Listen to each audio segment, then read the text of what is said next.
Bonjour à tous. Nous allons aujourd'hui parler de sursaut gamma. Alors, comme vous voyez, on va parler de gamma ray burst, donc GRB, qui pourra abréger un petit peu notre discours. Donc, d'abord, quel va être le plan de l'exposé?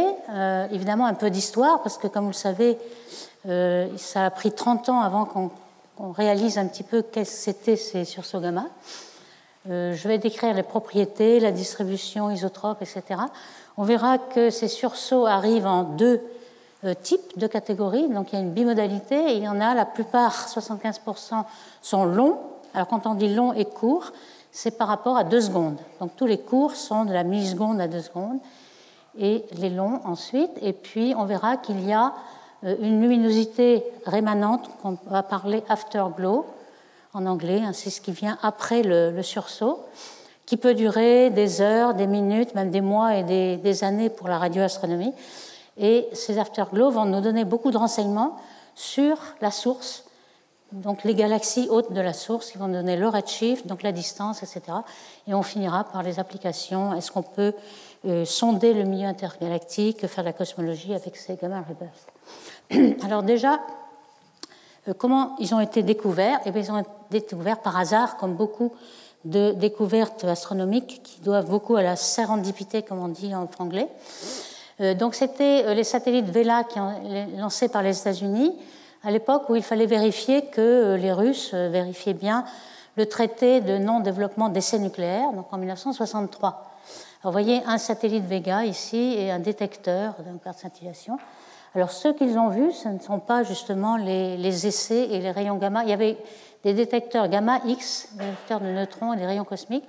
Les satellites étaient à 137 000 km d'altitude. Vous voyez le signal qu'ils ont eu en 67. Ici, vous avez en secondes, donc ça démarre à 0. Vous avez, ça dure 6 secondes. Donc, de l'ordre de la seconde, là, c'était plutôt un long, puisqu'il est plus grand que 2 secondes. Qu'est-ce que c'est vraiment? Voilà ce que c'est. Ici, une petite animation. Vous voyez qu'en seconde, là, vous avez un petit sous-burst et puis un grand burst. Quand vous voyez la vue du ciel dans les coordonnées galactiques, vous voyez la Voie lactée, et vous voyez qu'il y a un petit burst, un deuxième, et puis le très gros. Ce qu'on ressent dans cette photo, c'est que lorsqu'on est au maximum du burst, on domine en luminosité même la Voie lactée. Donc c'est vrai que très souvent, la luminosité en quelques secondes, elle est énorme.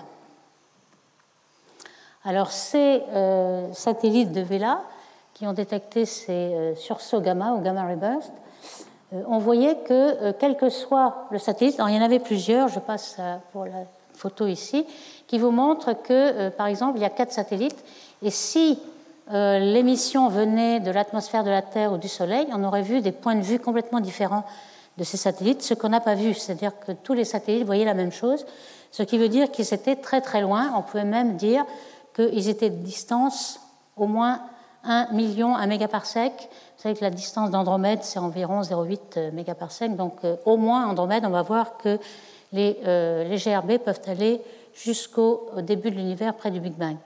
Donc si on le met à 1 mégaparsec, ça ferait 10 puissance 46 erg d'énergie. En fait, comme ils sont cosmologiques et beaucoup plus loin, ça peut être 10 puissance 52, 53 erg, donc énorme. Alors ici, vous avez au début donc un article à compiler les 16 GRB qui étaient détectés dans les débuts, et on avait l'énergie, donc de 0 à 1,5 MeV, on avait plusieurs énergies, les durées, et on a exclu tout à fait que ce soit justement un essai nucléaire, en tout cas, que ça ne venait de la Terre ou du Soleil, et ça ne correspondait même pas à une supernova, qui sont les événements les plus énergiques jusque-là. Vous savez qu'une supernova qui est très très puissante, elle peut en effet éblouir et être plus brillante que la galaxie. Parfois, très loin, on voit que la supernova, on ne voit pas la galaxie haute dessous. Donc ça pouvait peut-être être une supernova, mais non, il y avait, en tout cas dans la direction, on voyait, puisqu'on pouvait trianguler avec ces satellites, ça ne correspond pas à une supernovae. Donc au départ, beaucoup d'hypothèses, au moins pendant 30 ans. Il a fallu attendre 1997 pour qu'on identifie une galaxie haute, donc on sache qu'il s'agissait vraiment d'objets cosmologiques. Donc entre-temps, beaucoup de théories différentes, un peu fantaisistes, des sursauts magnétiques, la création d'antimatière, l'évaporation des trous noirs, ce qu'on voit arriver toujours, même pour les FRB, les Fast Radio Bursts, on avait vu ça. Plus raisonnables les magnétars, on verra qu'en effet, les magnétars sont un des candidats, ou même des signaux extraterrestres, pourquoi pas. Donc finalement, quand on a vu pendant ces 30 ans qu'il y avait des signaux intéressants, qui étaient peut-être astrophysiques, les astronomes ont préparé des instruments dans l'espace, puisque les gammas sont arrêtés par l'atmosphère. Ici, vous avez le Compton Gamma Ray Observatory, GRO, qui contenait plusieurs instruments. Donc vous avez par exemple OC ici, avec une certaine énergie comme telle, qui faisait un imageur jusqu'à 30 MeV, et Y, très très énergique, jusqu'à 30 GeV. Mais l'essentiel pour les bursts, c'était BATC, qui était spécialisé dans la détection des transitoires, donc des sources très petites, inférieures à la seconde ou de l'ordre de la seconde. Et il a été opérant de 91 à 2000. Avec ces énergies, il y avait des X-rays et des gamma. Vous voyez ici une photo dans l'espace. Alors, la découverte de BATC a fait énorme progrès, a découvert pendant toute la durée de la mission 3000 GRB. Il y en a un par jour environ. Donc c'est énorme.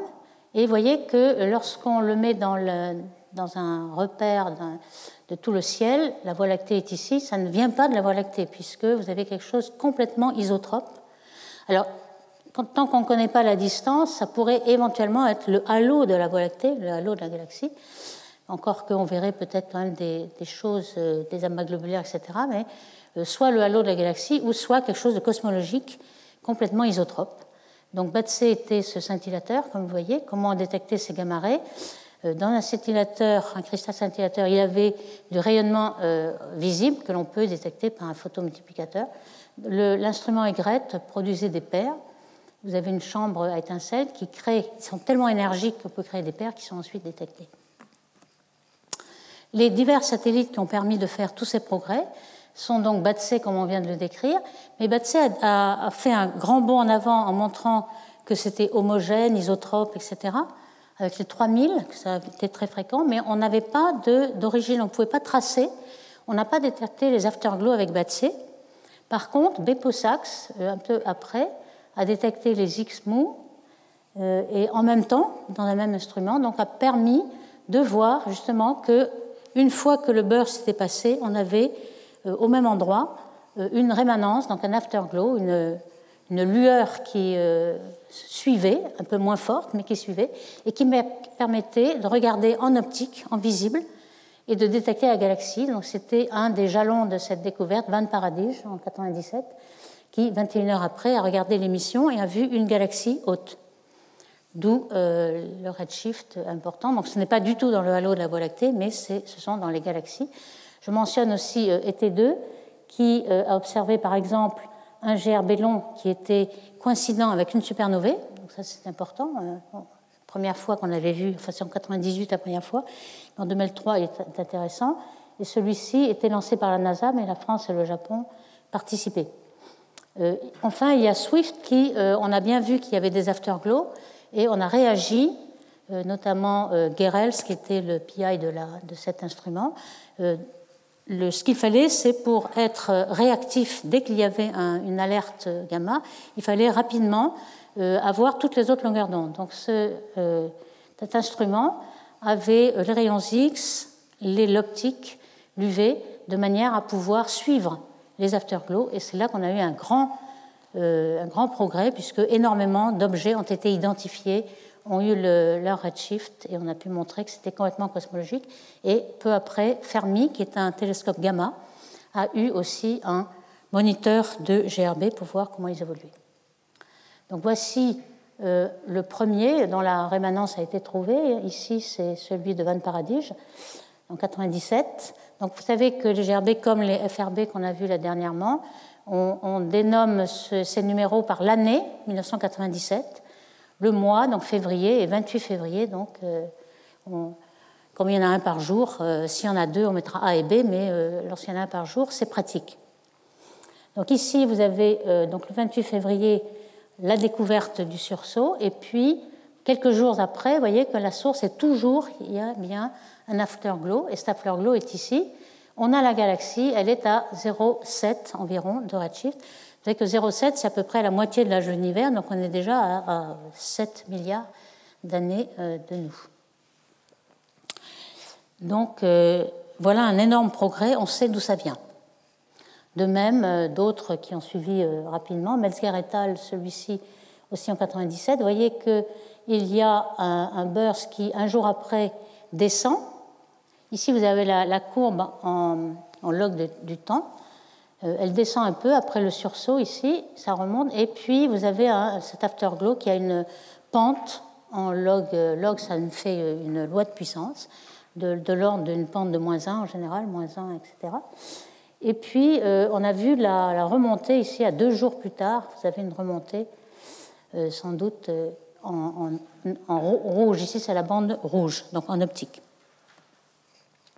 Donc, le spectre de celui-ci, 97,05, il a permis d'identifier aussi le redshift. Vous avez des absorptions dans le spectre, avec des raies de fer, de magnésium, etc., qui sont à ce redshift-là.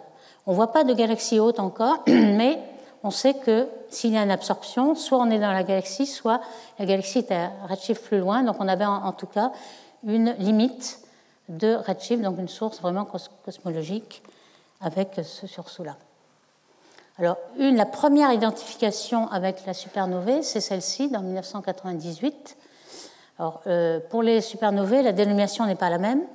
On donne l'année, et puis A, B, C, D, et puis ensuite 2 lettres lorsqu'il y en a beaucoup. En effet, il y en a beaucoup ici, c'est TBW. Donc, vous voyez que cette supernovae a été détectée en optique dans cette galaxie spirale, ici, qui n'existait pas avant le sursaut. Et lorsqu'on voit, il y avait un gamma ray burst qui a coïncidé, et vous voyez que l'afterglow en toutes les longueurs optiques, U, B, V, RI, les courbes sont un petit peu décalées de 0,5 magnitude ou d'une magnitude pour mieux voir, mais on voit typiquement la courbe de lumière d'une supernovae. Une supernovae qui dure 20-30 jours dans toutes ces longueurs d'onde. Donc, pour une fois, ça y est, on a l'évidence qu'une supernovae, en tout cas d'une étoile très massive, peut être à l'origine d'un gamma ray burst, d'un GRB. L'identification a été faite par Bepo-Sachs avec Galama et al. Alors, les formes de tous ces sursauts gamma, vous voyez, ils sont très variables. Quand on dit sursaut, il y a une certaine... ça s'étale en plusieurs sous-sursauts, en quelque sorte. Vous en avez des longs, des courts. Ici, vous avez 1 seconde. Vous avez un petit peu une grande variété. Il va falloir comprendre cela. On va voir quels sont les modèles qui vont avoir pour contrainte d'essayer de vérifier pourquoi vous pouvez avoir toutes ces formes. Ceci est en fonction du temps. En fonction de l'énergie, vous voyez qu'on a des lois de puissance aussi, des pics, des descentes, des plats, enfin une grande variété aussi. Et on parle souvent de l'énergie du pic, du sursaut, qui, on va le voir, rentre dans des relations d'échelle qui sont intéressantes pour contraindre les modèles. Donc, un des instruments, comme je disais, qui a fait vraiment progresser le domaine, c'est l'instrument SWIFT. Donc, Neil Gehrels était un des défendeurs ici. Il a écrit un article qui décrivait l'instrument. Malheureusement, il a disparu prématurément à l'âge de 65 ans. Vous aviez donc un burst, un instrument qui détectait le gamma ray burst et faisait une alerte. Et ensuite, vous aviez tout de suite, dans le même instrument, pouvait suivre en X et en UV optique l'afterglow avec 0,3 secondes de précision. Donc c'est ça qui faisait la grande différence avec BATC par exemple, qui détectait beaucoup de gamma ray burst, mais qui n'avait pas du tout l'identification des afterglows. Donc Swift a détecté aussi quelque chose de tout à fait homogène et isotrope, comme BATC, moins quand même, puisque dans tout ce temps-là, il n'y a eu que 1000 sursauts et non pas 3000, mais simplement parce qu'ils avaient mis l'accent sur l'identification des afterglows. Et on va voir que grâce à Swift, on a pu remarquer que cette bimodalité entre les longs et les courts, les longs, on a vu qu'il y en avait au moins 1 ou 2 qui étaient identifiés à des supernovae, donc on va voir que ça va se confirmer. Les longs vont être l'effondrement d'une étoile géante et peut-être les courts on va voir, seront dus à la fusion de deux objets compacts, étoiles à neutrons qui deviennent trous noirs, etc. Alors, les sursauts courts ont été identifiés beaucoup plus tard. D'abord, ils sont plus faibles, l'afterglow est plus faible, et donc c'est beaucoup plus difficile de détecter. D'ailleurs, on va voir qu'ils sont détectés à des redshifts plus faibles. Et pour aller très loin en redshift, ce sont en général les gamma-ray bursts longs. Et enfin, le dernier instrument qui a beaucoup agi dans ce domaine, c'est Fermi. Vous avez l'instrument Large Area Telescope qui balaye tout le ciel en 3 heures. Donc il est bien plus sensible que Aigré sur le GRO. Et ce sont des scintillateurs ici. Et puis le moniteur de GRB qu'on appelle GBM, Gamma Ray Burst Monitor, et qui a notamment détecté le plus puissant ici, un GRB de 080916C, cette fois-ci il y en avait 3, de 10 keV à 10 GeV, et qui a un redshift de 4,35, ce qui est vraiment très loin. On approche du Big Bang à 12 milliards d'années-lumière. L'énergie de 9000 supernovae. Alors, toujours cette énergie, évidemment, on ne sait pas si l'énergie vient dans un faisceau ou si elle est isotrope à partir de la source. Donc, quand on dit cette énergie-là, on suppose isotrope. On verra plus tard si on doit la restreindre à cause d'un beaming, par exemple. Alors voici ce qu'a permis de faire le moniteur de GBM, ici, de Fermi. Vous voyez qu'en fonction du temps, on a plusieurs zones, A, B, C, D, E. On va faire le spectre tout à l'heure, donc on a cette suite de ABC. Et puis ici, vous voyez l'énergie qui croît. Ici, 8 keV à 260 keV, donc c'est des X très durs, des gamma ici, et puis encore plus, jusqu'à un GeV. Et ce qu'on voit bien, c'est que les hautes énergies arrivent plus tard. Là, il est très clair, et il est visible jusqu'à 200 secondes. Alors, tout cela, ce sont des contraintes qui vont être intéressantes lorsqu'on va faire des modèles. Alors, toutes ces énergies-là, elles sont compatibles si on le met en fonction de l'énergie. Vous voyez, les divers instruments voient le même événement. En fait, ils se reportent, ils sont compatibles. Donc, on pense qu'il y a un seul mécanisme qui est à l'origine de toutes les énergies, faibles ou fortes. Par contre, l'évolution temporelle, donc petit a, c'était la première, celle qui arrive tout de suite, et puis BCDE, évidemment, en fonction du temps, le burst descend en énergie, mais vous voyez qu'au début, il n'y avait pas de haute énergie, les hautes énergies sont ici, alors qu'à partir de B, vous avez un spectre plus dur, qui est plus plat, et qui descend régulièrement. Donc on voit les hautes énergies après coup, elles ne sont pas tout de suite. On peut, de toutes ces observations, on peut en déduire le facteur de Lorentz des électrons ou des protons qui émettent cette énergie-là, cette radiation synchrotron, et c'est assez énorme, 600, 900, c'est du ultra-relativiste. Évidemment, au début, et ensuite ça descend un petit peu, on perd de l'énergie au fur et à mesure, et la source est assez loin de l'objet compact, puisque c'est 600 AU, donc sans doute on voit l'idée d'un jet qui est émis par la source assez loin de l'objet compact.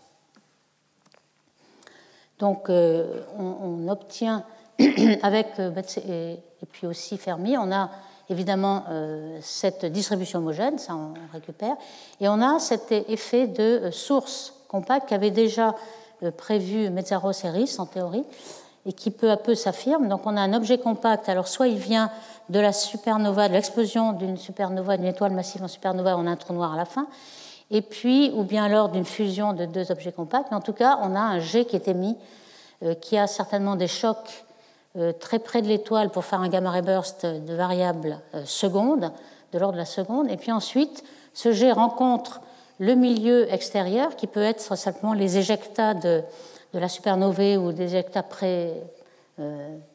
éjectés de façon préliminaire, et cette interaction avec le milieu extérieur, qui est beaucoup plus loin, c'est justement l'afterglow qui peut être en gamma X, en radioastronomie, en optique, etc. Alors, est-ce que justement cette énergie considérable, est-ce qu'on peut la réduire un petit peu avec le fait que peut-être l'énergie n'est émise que dans un certain angle? Alors, vous voyez que les énergies sont énormes. Quand on regarde les redshifts considérés, donc des distances énormes, on a 10 puissance 50, 10 puissance 50 erg, seulement en gamma dans les premières secondes.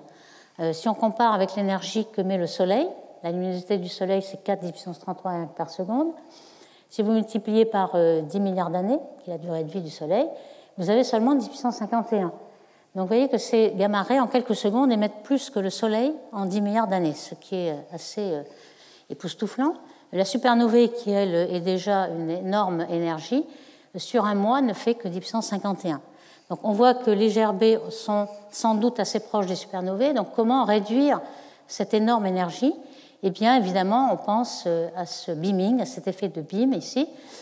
Ça va réduire, puisqu'on les suppose isotropes, donc on les suppose trop grandes. Si elles n'émettent que dans un certain angle, évidemment, on va réduire beaucoup cette énergie. Les GRB sont observés très très loin, c'est pour ça qu'on a cette énergie énorme. Alors, comment va-t-on pouvoir prouver cela? Eh bien, il y a un petit phénomène qui a été trouvé par Rhodes et même par d'autres théoriciens. Ici, vous savez que lorsqu'on a une particule super-relativiste, même si elle émet dans son référentiel de façon isotrope, ce qu'on voit pour l'observateur par effet Doppler relativiste, c'est un tout petit angle qui est en 1 sur gamma, gamma étant le facteur de Lorentz. Alors là, le facteur de Lorentz, on avait vu, était égal à 600, par exemple. Donc 1 sur gamma en radian, un radian c'est 60 degrés, donc ça 60 sur 600, ça va faire 0,1 degré.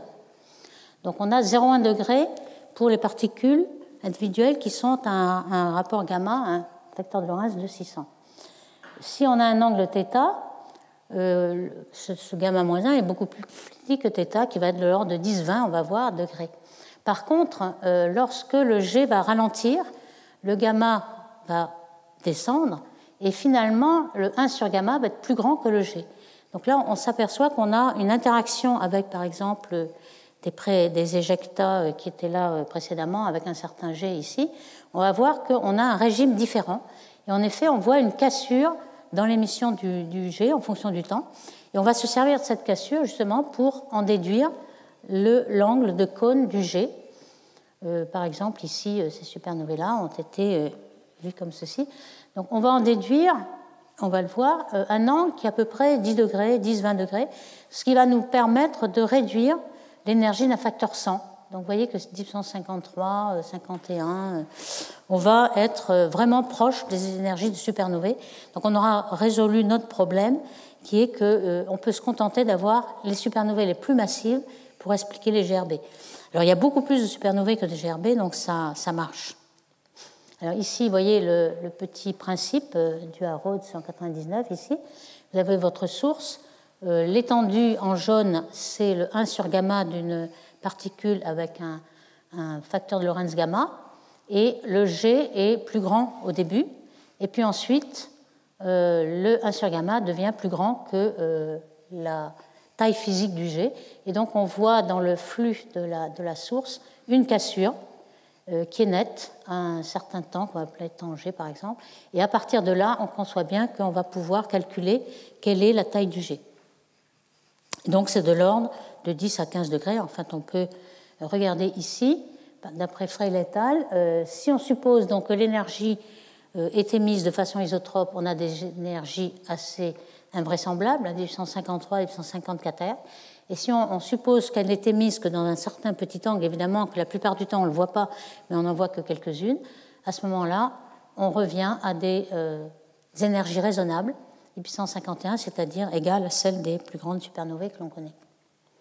Alors, est-ce qu'on peut mesurer et voir un peu ce que ça donne pour les longs et les courts? Eh bien, il semble que ce soit la même chose. Alors là, il y a encore des erreurs. Ici, lorsque vous avez une flèche, c'est une limite supérieure ou inférieure. Mais en tout cas, pour celles qu'on connaît, on voit que les bleus et les rouges sont à peu près à la même distribution. Donc, si un G il est un petit peu de la même taille, c'est un peu universel, on a un θ moyen de 10 degrés. Donc, on a vraiment un beaming, il n'y a pas de doute, par les observations. Donc, on arrive à cette vision un petit peu qui est due à la théorie. On va voir si elle est confirmée par les observations, que soit on a un objet comme un trou noir qui vient d'une étoile massive. Alors massif, ça veut dire peut-être supérieur à 30 masses solaires, qui va s'effondrer en trou noir et qui va au bout d'un moment avoir un certain disque d'accrétion autour du trou noir. Ce disque d'accrétion vient de la matière qui a été explosée dans la supernova. Donc on conçoit bien qu'il y a un peu de matière qui va revenir. Et un trou noir avec un disque d'accrétion On avait l'habitude avec les noyaux actifs de galaxies, selon la rotation, le spin du trou noir, etc., va donner un jet de particules ultra-relativistes. Et puis, si on a deux étoiles à neutrons, ce pourrait être la même chose, puisque les étoiles à neutrons vont d'abord avoir des interactions de marée entre elles, donc l'enveloppe va être détruite par interaction de marée. On va avoir un petit peu de matière autour du trou noir et un disaccrétion. En fait, ça va se ressembler à la fin, en quelque sorte, même si la source n'est pas la même. Et donc, le gamma ray burst ici, et puis peut-être l'afterglow, avec interaction avec le milieu ambiant ou les éjectats. Donc, le beaming, on a vu qu'il était confirmé. Pour un afterglow dans les gamma-rays courts, ça a été plus long. Ça a été fait avec Swift en 2005, vous voyez le 0,5, en juillet 2005, par Berger et al. On a détecté enfin un premier afterglow, et avec une galaxie haute qui était de type elliptique, de vieilles étoiles. Donc c'est ça qu'on va voir. Ici, c'était 0,2 le redshift. En général, on n'a pas besoin d'étoiles jeunes pour avoir des GRB courts, alors que les GRB longs sont toujours détectés dans des galaxies à formation d'étoiles. Donc on sait bien que les supernovae avec des étoiles massives ont besoin d'une région de formation d'étoiles. Donc ça, c'est une caractéristique qu'on va voir assez souvent, une galaxie elliptique comme galaxie haute.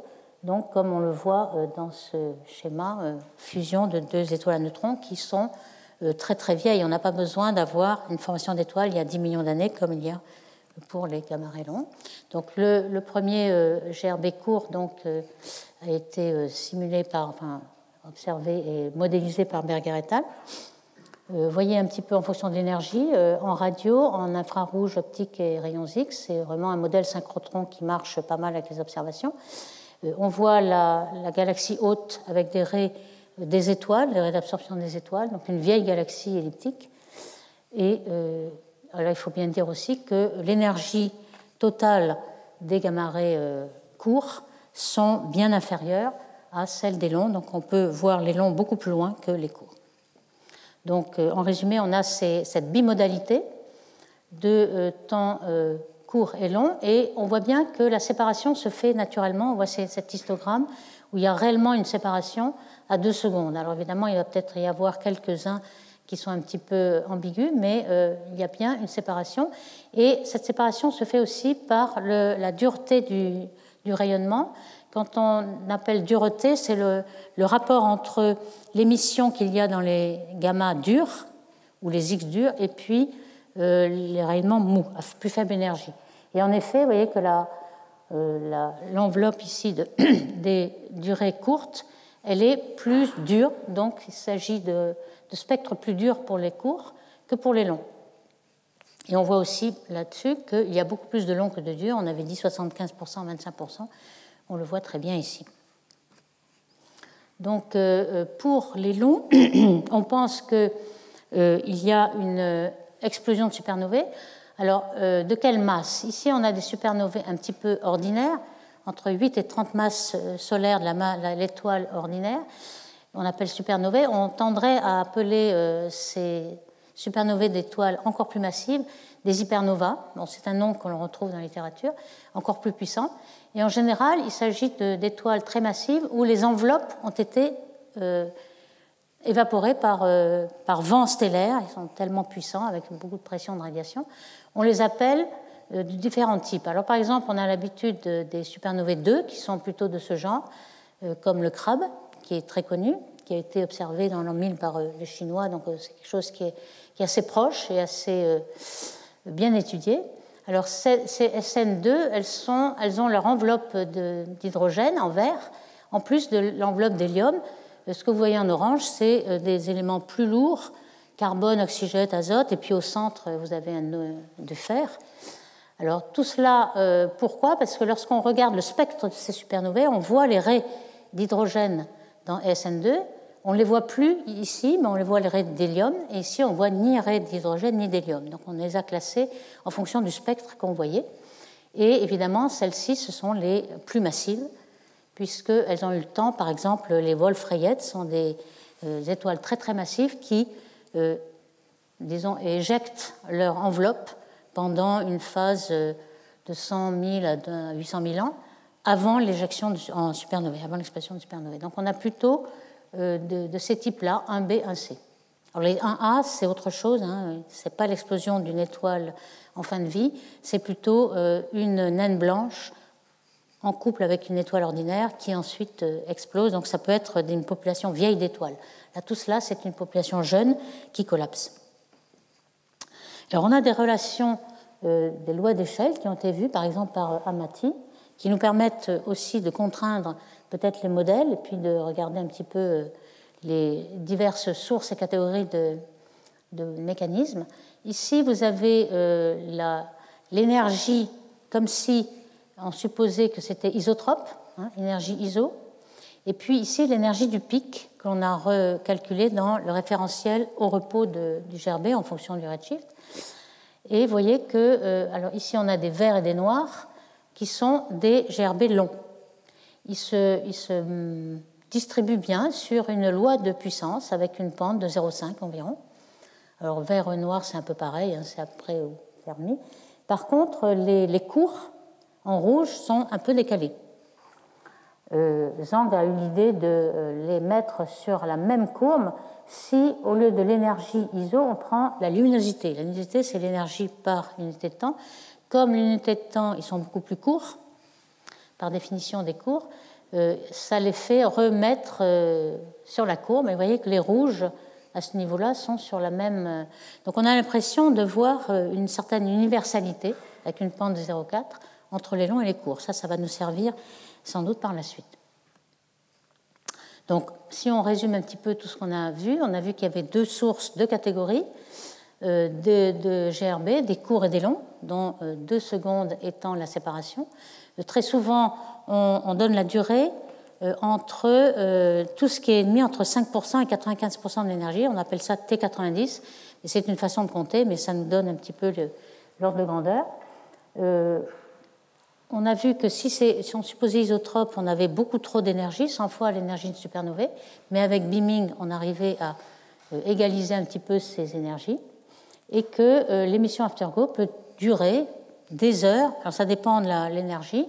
En X et optique, c'est plutôt des heures et des jours, et en radioastronomie, on peut en voir sur les mois, même des années. Donc les sursauts longs plutôt liés à la mort d'étoiles très très massives, et les sursauts courts ici. Alors, quand je disais ça, on va voir le GRB très long. Il y a des exceptions. Il y en a une qui a été donnée récemment par Ahumada et al. En 2021. Donc, c'est un objet qui est ici, vous voyez, un petit peu entre les deux, mais on l'aurait classé court parce qu'il n'a un temps de 1 seconde.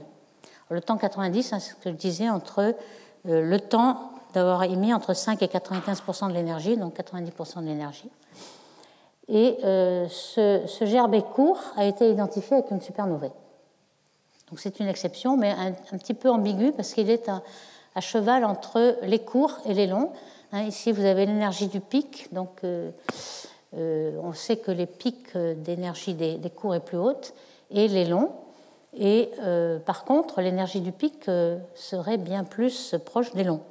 Donc là, il y avait un cas ambigu qu'on aurait classé court et qui finalement, il a été identifié par Fermi, avec des boîtes d'erreurs, etc., par un télescope optique au sol, avec une bonne précision. Et on voit qu'il s'agit de cet afterglow ici.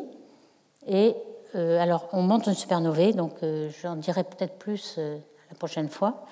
On a vu qu'il y avait dans l'afterglow une bosse, et les bosses dues aux supernovae sont identifiables très facilement. Alors, un des plus grands redshifts qui a été détecté pendant longtemps, c'est ce fameux redshift 823. Alors, comment on le détecte ? On peut le détecter soit par des redshifts photométriques, soit par des redshifts spectraux. Alors, quand la galaxie est très très loin, on n'a parfois que le photométrique. Ici, on a les deux, donc il est bien confirmé. On en a un autre à 9.4 qui n'est pas complètement confirmé, il est photométrique pour l'instant.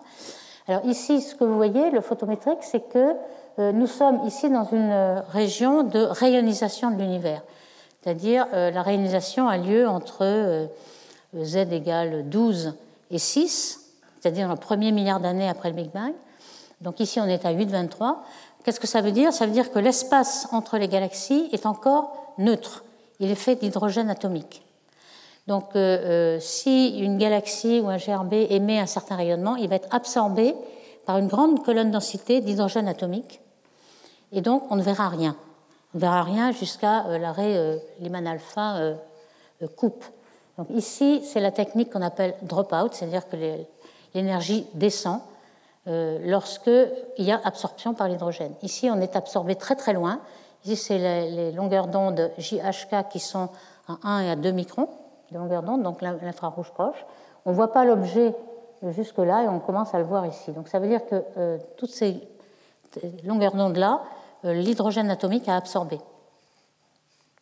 C'est comme ça qu'on peut avoir un redshift photométrique. Donc ici, on voit bien la chute, le drop-out justement, et on voit que JHK sont les seuls à être observés, mais le spectro du VLT a confirmé ce redshift de 8,23. Donc on avait 40 heures d'afterglow, et on a exactement une faible abondance de métaux, comme on le s'attend pour les GRB longs, qui sont des supernovae d'une étoile jeune. Et en général, on voudrait des étoiles très massives. Alors pourquoi la faible métallicité? C'est que lorsque vous avez beaucoup de métaux, les métaux refroidissent. Donc si dans le nuage moléculaire qui va donner naissance aux étoiles, si vous avez beaucoup de refroidissants, le nuage va perdre son énergie, va se fragmenter en petits bouts, donc vous aurez des étoiles petites. Lorsque on est au début de l'univers et qu'on n'a pas encore fait beaucoup de métaux, métaux ça veut dire carbone, oxygène, azote, à ce moment-là, le gaz ne se refroidit pas beaucoup et les étoiles peuvent rester très grosses, les nuages ne se fragmentent pas, et on peut avoir équilibre entre pression et gravité avec d'énormes étoiles. Donc ce sont les fameuses étoiles de population 3 qui ont toutes disparu aujourd'hui. Donc en général, pour avoir des supernovae et des hypernovae, il vaut mieux avoir une faible métallicité. Donc ici, on voit que ce GRB, enfin, il est peut-être classé long, mais dans son référentiel ORPO, il est peut-être court, puisque, comme vous le savez, donc on a un redshift, un décalage vers le rouge de toutes les longueurs d'onde dues à l'expansion de l'univers, mais évidemment, ça vaut aussi pour le gamma ray burst, la durée du gamma ray burst, qui va s'allonger en fonction de l'expansion de l'univers. Donc finalement, si z égale 8, vous voyez un facteur 9 ici, et donc vous passez de 10 à 1. Donc, dans le référentiel ORPO, vous avez 1,1 seconde. Vous avez quand même l'afterglow très bien détecté en X-ray, dans l'infrarouge, dans toutes les bandes. Et c'est semblable à ce qui se passe en fait à z égale 0. Il ne semble pas qu'il y ait une énorme étoile. On a essayé de détecter le gaz moléculaire. Il est possible de détecter à z égale 8, ça s'est fait avec ALMA, etc. Donc c'était tout à fait possible, mais il n'a pas été détecté. Donc peut-être que simplement la galaxie était très peu métallique. Pour détecter les molécules CO, il faut beaucoup de C et de O, et donc ça n'a pas été possible. Hop, hop, hop. Qu'est-ce qu'il y a ? L'afterglow, vous le voyez ici. Toujours à z égale 8, la pente de moins 1 qu'on avait remarquée. Ici, vous avez donc en rayons X, c'est l'instrument X de Swift. Ici, vous avez l'optique. Et vous voyez que la radio est beaucoup plus longue. Ici, vous avez en jours, donc ça fait 3 mois et ça va assez loin. Donc ça, c'est le modèle est représenté par les courbes qui représentent bien les observations, là, les points.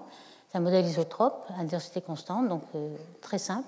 Et représenté ici, c'est la cassure du G, qui n'a pas encore été observée, mais qu'on suppose qu'il va être observé à ce niveau-là. Alors, le spectre, en fonction de l'énergie, est un spectre synchrotron qui peut être self-absorbé, donc ça redescend par ici, qui peut être aussi une absorption free-free, donc ça a pu être simulé aussi. On a donc cette cassure du refroidissement qui nous donne un pic qui est plus ou moins loin selon le degré de refroidissement. Ce que vous voyez ici, c'est que le pic se passe à 1 mm de longueur d'onde. Ici, vous avez longueur d'onde. Et donc, tout le millimétrique, et notamment ALMA, qui est le dernier interféromètre a énormément de puissance pour détecter dans le continuum ces GRB, et c'est ce qu'ils font évidemment. L'afterglow pour plusieurs GRB, vous voyez que ces pentes sont vraiment toujours un petit peu les mêmes. Donc ça, c'est certainement quelque chose d'universel qu'il va falloir reprendre dans les modèles. Et vous avez un diagramme qui vous montre à combien de fréquences on peut détecter les afterglows, à la fois en X, en optique et en radio, par exemple 65, donc c'est pas mal, ou en radio seulement, en optique seulement, en X seulement, etc. Toutes les intersections, vous voyez que les afterglows en toutes les longueurs d'onde sont pas mal détectés. Et ici, on voit la sensibilité du VLA, qui est le Very Large Array aux États-Unis, au Nouveau-Mexique.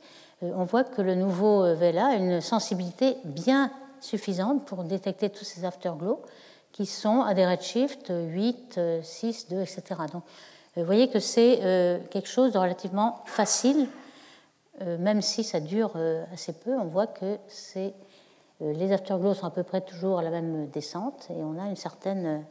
Alors la détection est de 30% sur les 300 afterglows.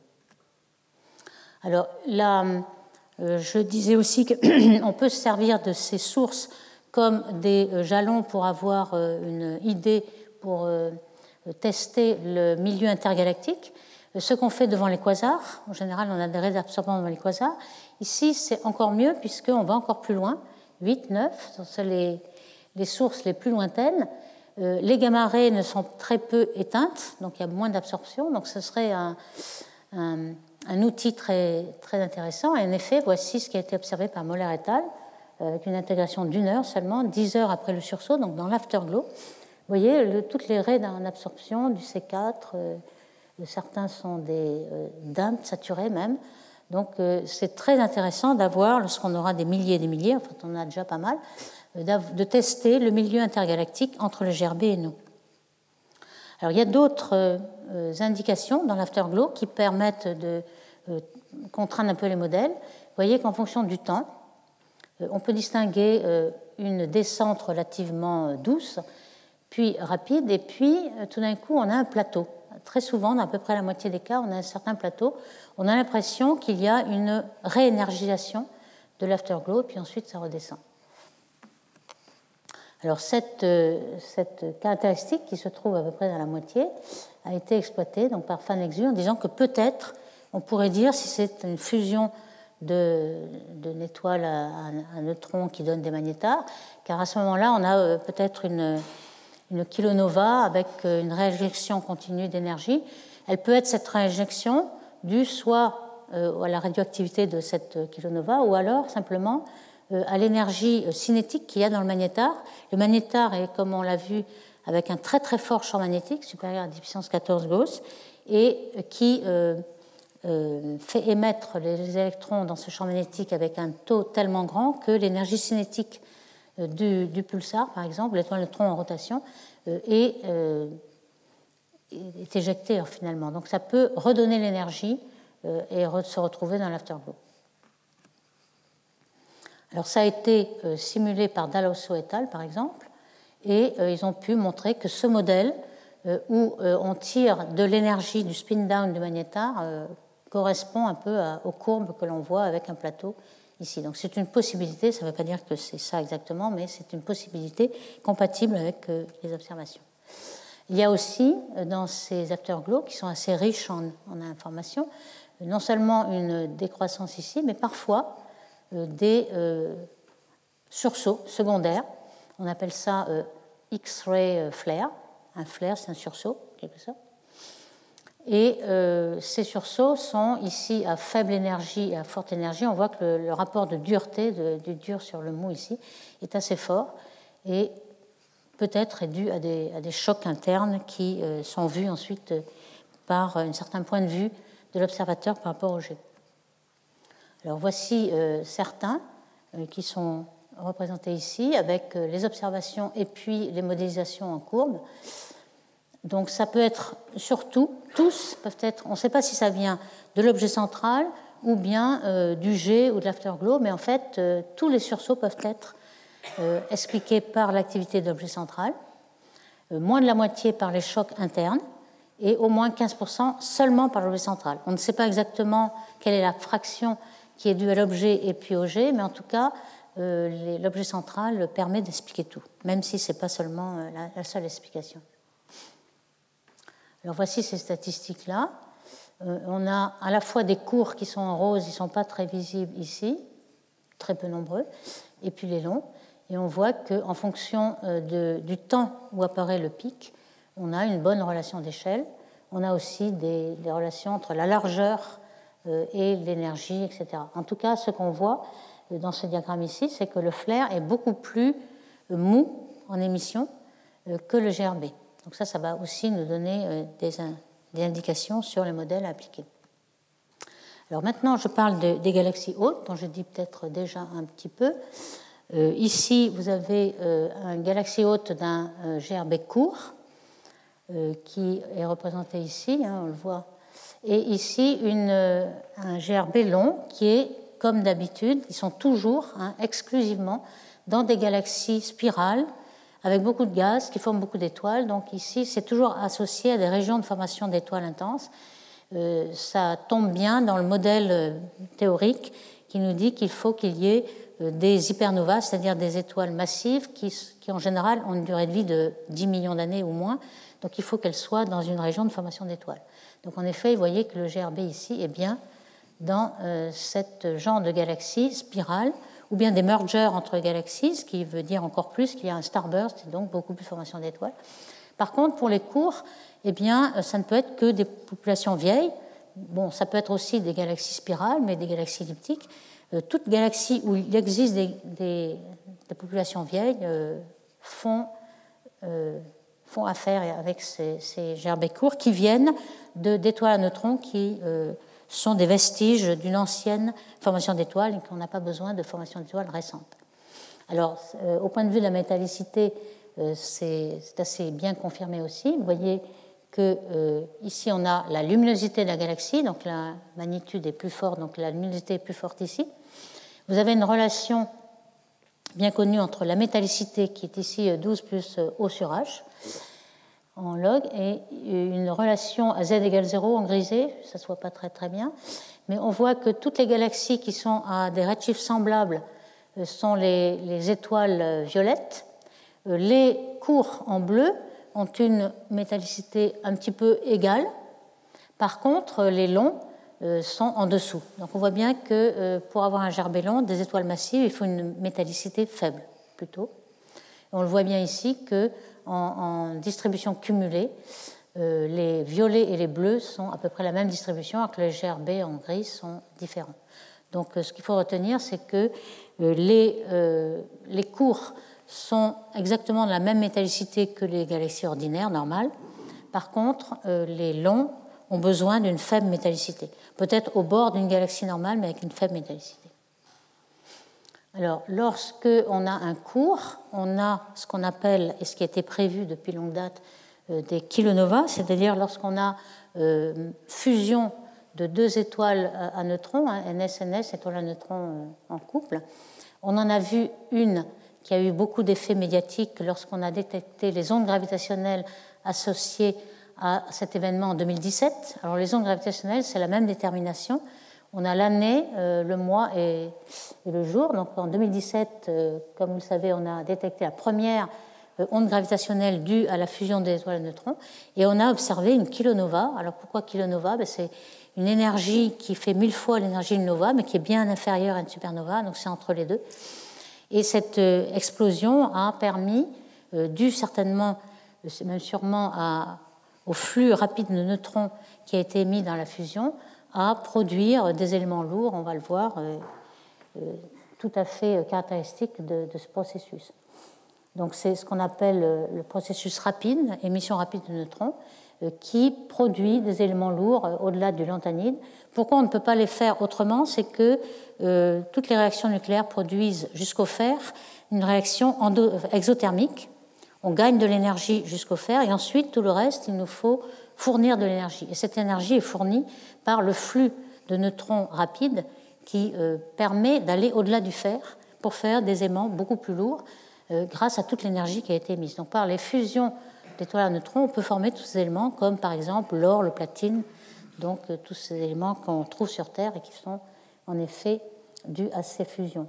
Donc cette kilonova qui a été ici associée à cet élément court se voit ici avec des modèles. Alors évidemment, les modèles, on peut éjecter plus ou moins de matière. Ici, l'éjecta, c'est 0,1 masse solaire ou 0,01. Mais en tout cas, l'afterglow est assez bien modélisé par cette kilonova. Alors cette kilonova, je dis déjà que ça avait été préparé déjà depuis longtemps par Lee et Paczynski en 1998, avant qu'on les observe même. Metzger ont inventé ce mot de kilonova en 2010, ce qui est beaucoup plus facile pour se rappeler de ce que c'est. Et voici l'événement d'ondes gravitationnelles qui avait été vu. Donc vous avez les deux étoiles à neutrons sont devenues trous noirs avec un petit disaccrétion. On a ce jet qui est responsable du gamma ray burst court qu'on a observé arriver à peu près au même moment que les ondes gravitationnelles, à la seconde près. Et puis, dans tous les sens, presque isotropes, votre émission là, d'un choc d'éjecta et qui émettent un afterglow optique et puis plus tard même radio qu'on a détecté un an ou deux après. Donc pourquoi la kilonova, c'est 1000 fois la luminosité d'une nova ici. Alors ici, l'énergie, elle est due très vite, les éléments se forment. Et comme pour une supernovae de type 1A d'ailleurs, on forme le nickel 56 et tous ces éléments radioactifs qui vont durer 20 jours. Dans la supernova, la courbe de lumière est due essentiellement à ces éléments radioactifs.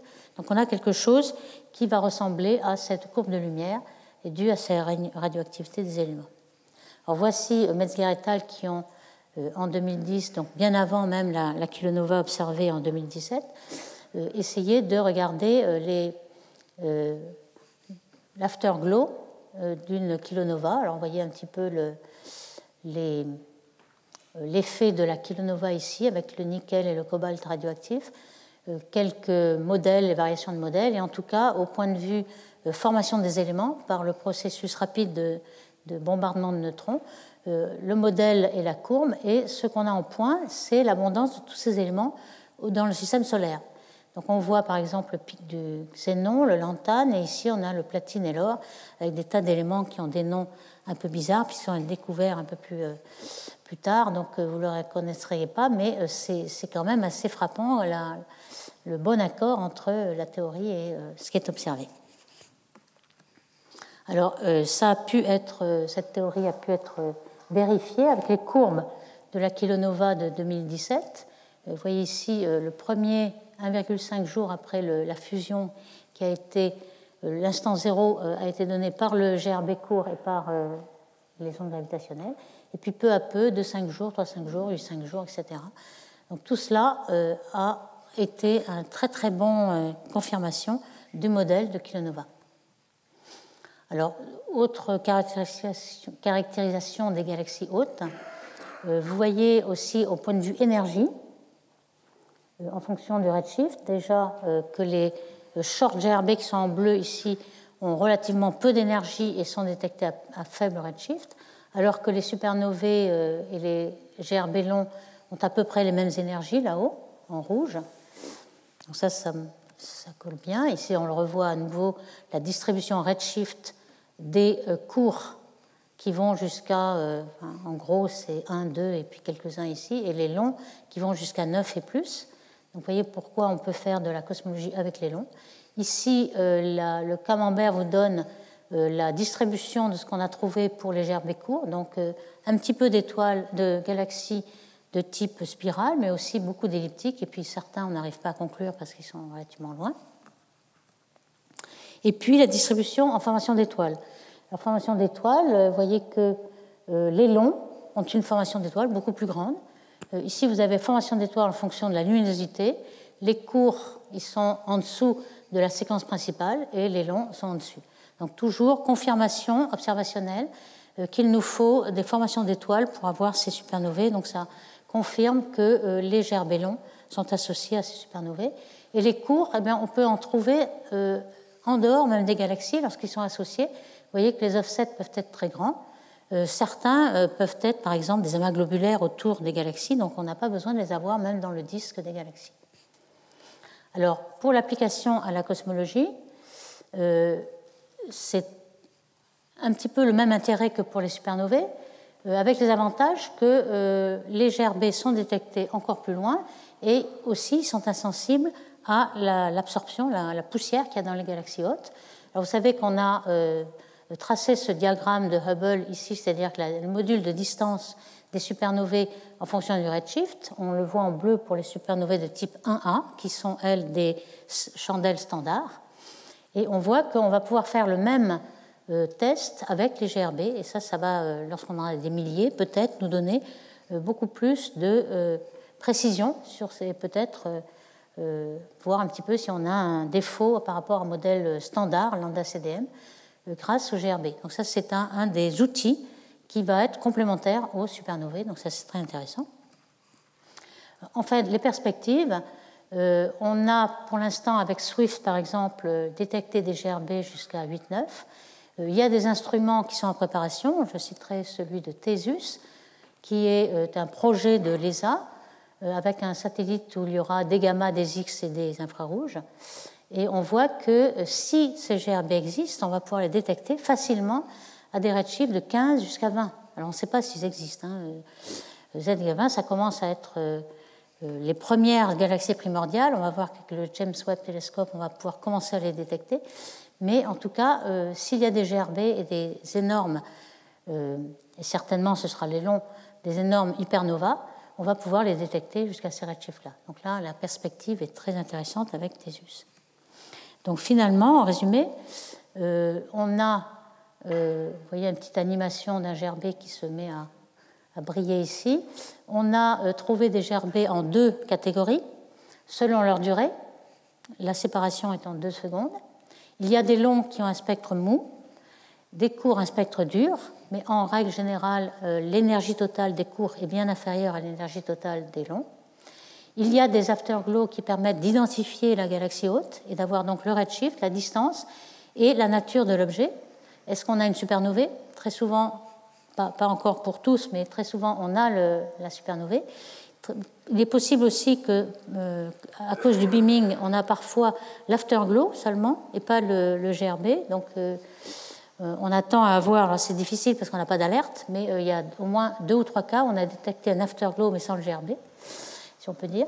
Alors, les galaxies hautes, on pense que les longs seront uniquement des spirales, des mergers de galaxies avec beaucoup de formation d'étoiles et une faible métallicité. Par contre, les courts, ça peut être n'importe quel type de galaxie, puisqu'il y a des vieilles populations dans toutes les galaxies. Et enfin, on a beaucoup d'exploration, d'applications dans l'exploration du milieu intergalactique et la cosmologie. Donc la semaine prochaine, on traitera des théories. Mais pour l'instant, vous allez avoir un séminaire de Susanna Bergani, qui est directeur de recherche à l'Observatoire de Paris, qui va continuer de vous parler des observations. Merci.